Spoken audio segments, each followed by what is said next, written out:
I avui ens acompanya una de les persones clau per entendre la indústria de la cultura, de l'entreteniment a Espanya.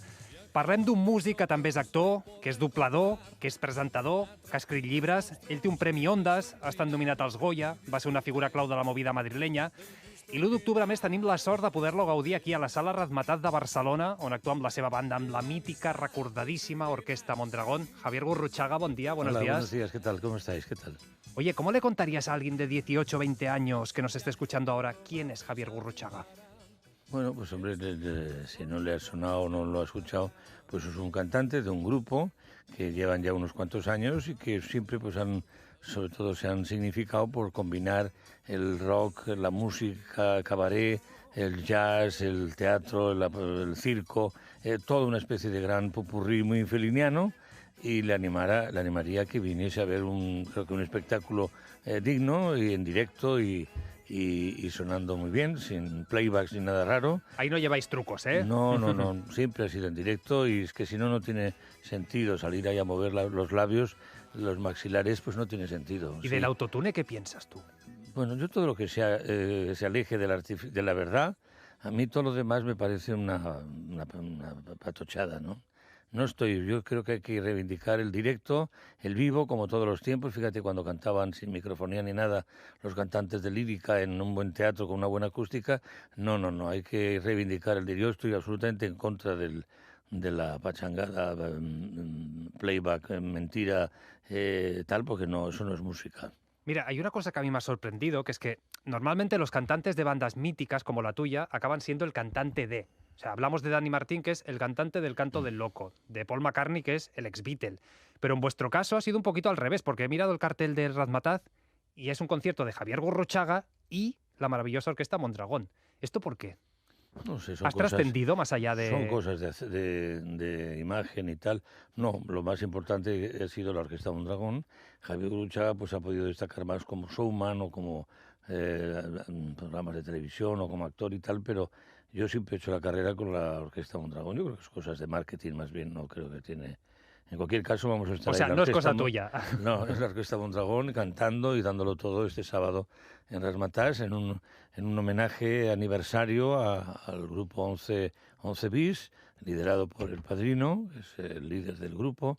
Y bueno, pues nos hace mucha ilusión el estar ahí este sábado y volver a estar en Barcelona. Estuvimos la última vez en el Teatro Juventud Hospitalet, tuvimos muy buena acogida de público y de crítica, y ahora pues vamos a intentarlo de nuevo en ese sitio mítico de cuando Muy era mítico. Celeste. Yo recuerdo cuando vi entre los que vi, creo que fue a Lou Reed, a Iggy Pop, a un montón de gente, y ahí volvernos a encontrar pues va a ser precioso, ¿no? Y muchas fiestas también en Razmetat. No sé vosaltres, pero alguna caigut.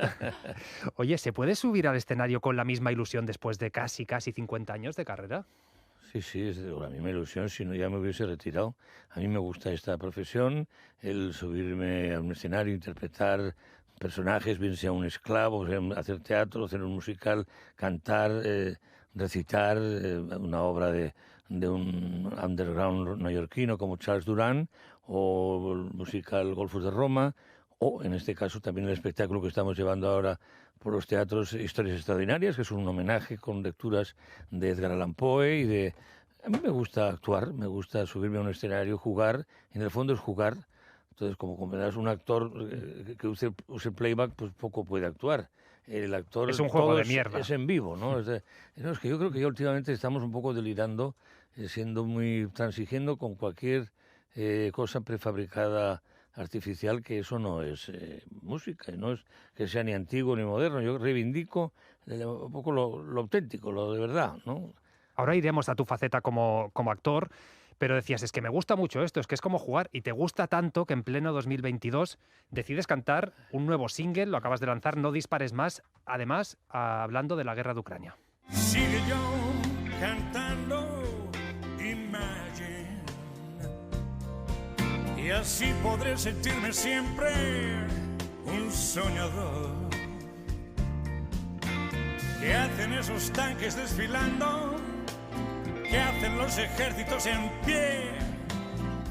¿Qué hacen esos tanques desfilando? O Nadie tiene razón cuando el único idioma es disparar. ¿Cómo nace esta canción? ¿En qué momento de rabia, imagino, cuando estabas viendo las noticias, nace? Rabia diaria, el 24 de febrero se produce la invasión de Rusia sobre Ucrania. Ucrania es agredida, es invadida, a Rusia nadie le ha atacado, o sea que no puede vendernos ninguna moto el señor Putin de agresión ninguna. Es de repente que ha querido que su hegemonía invada la propia de Ucrania, y ese disparate pues hace que, fíjate, una canción que en principio estaba construida, la armonía, la base para hablar de la pandemia, que diera un vuelco radical. La reciclaste, y digamos. Con la aportación de las letras de Gabriel Sopeña y Juan Mari Montes, pues le dimos la vuelta y le hicimos muy John Lennon, una canción, y compusimos No dispares más, que no es otra cosa que un alegato contra la guerra, a favor de la paz no solamente en Ucrania, sino en todas las guerras habidas y por haber, hasta las guerras personales en el día a día, cuando la gente utiliza la violencia, las armas para eliminar al diferente, al distinto, a la otra persona, pues es una reivindicación sobre las armas. Y bueno, pues ahora se lo mandaremos a Trump a ver si nos hace algo de caso, pero bueno, sí, en estos tiempos que corren, estas imágenes, ahora cuando estabas diciendo esos versos de la letra de la canción, me venían enseguida las imágenes que veo todos los días, a todas horas las vemos todos, sobre cómo está las ciudades de Ucrania, ¿no? Ahora con estos referéndums hechos de velocidad rápida, con un sospechosos 97%, 96%, pues ya lo que dicen las noticias es que el siguiente paso es que va a notificar Putin que va a invadir todo y a hacerse lo suyo. A referéndums sin garantías. Provincias rusas, o sea que tenemos para rato. Es muy injusto todo esto que está pasando. Y además a mí me duele mucho porque yo siempre he sido muy fan del pueblo ruso, lo sigo siendo y no entiendo Bueno, sí entiendo, pues, una dictadura. Javier Gurruchaga, nos quedamos sin tiempo, pero invitamos a todo el mundo a su concierto el 1 de octubre en la Sala Razmataz. La gente que abre la boca le meten 20 años de cárcel. Entonces es un disparate. ¿Cómo no vamos a cantar a esto?